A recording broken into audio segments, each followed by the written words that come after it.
నమస్తే friends, welcome back to blossom channel. ఈరోజు టమాటా rice అండి. కారం కారంగా చాలా సూపర్గా ఉందండి. ఇది ఎలా చేయాలో చూద్దాం మనం. మామూలుగా ఇది స్కూల్ బాక్సులకి ఇలా బాగుంటుంది, ఆఫీసులకి తీసుకెళ్ళడానికి తొందరగా కూడా అయిపోతుందండి. సో మనం వీడియోలోకి వెళ్దాం ఎలా చేయాలని.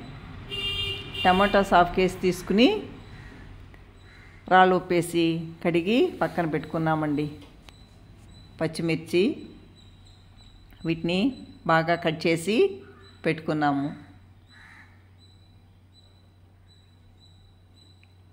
ఒక 2 పచ్చిమిర్చి వేసి ఇది మిక్సీలోకి వేసుకోవాలండి. 3 ఎండుమిరపకాయలు వేస్తున్నాను. టేస్ట్ బాగుంటుంది, కలర్ కూడా చూడడానికి బాగుంటుంది. తగినంత సాల్టు, జీలకర్ర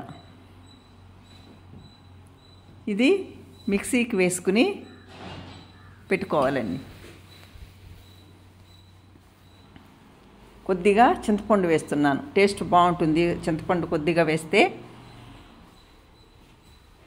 ఇది నానబెట్టి వేసాను. ఇలా మిక్సీకి వేసి కొట్టి ఒక బౌల్లోకి పెట్టుకోవాలండి. స్టవ్ వెలిగించి పెనం పెట్టుకుని అది వేడైన తర్వాత ఆయిల్ వేస్తాము. ఆయిల్ వేడైన తర్వాత వేరుశనగ గింజలు వేయించి పక్కన పెట్టుకుని అన్నము కలుపుకునేటప్పుడు వేసుకుంటే చాలా బాగుంటుందండి.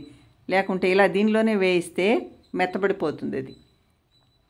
కాబట్టి దాన్ని వేయించి పక్కన పెట్టుకున్నాము కప్పులోకి. ఆ తర్వాత అదే ప్యాన్లోకి పోపు పెట్టుకుంటామండి.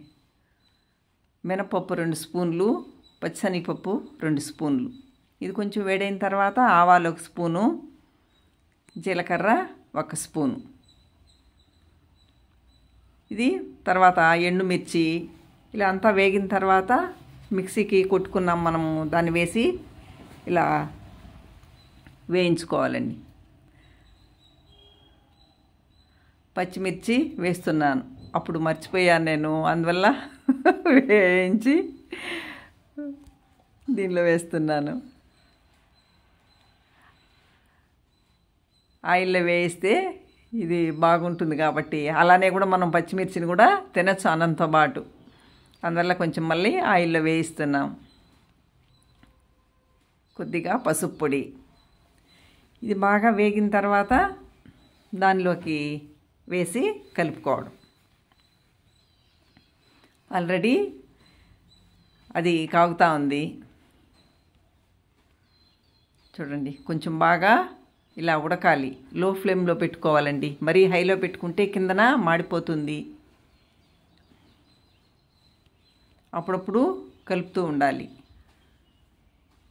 ఇది బాగా కొంచెము గట్టిగా అయిన తర్వాత తీసి ఒక బౌల్లోకి పెట్టుకుని రైసు పెట్టుకున్న తర్వాత కలుపుకోవాలండి. చూడండి, అన్నము వేడి అన్నం ఇది. అన్నంలోకి ఇలా వేయించిన తర్వాత చూడండి ఎంత కలర్ఫుల్గా ఉందో. దీన్ని మనము రైస్లోకి వేసి కలుపుకోవాలండి. మనం ఎక్కడైనా ట్రిప్పులు వెళ్ళేటప్పుడు కూడా ఇలా చేసుకుని వెళ్ళొచ్చండి.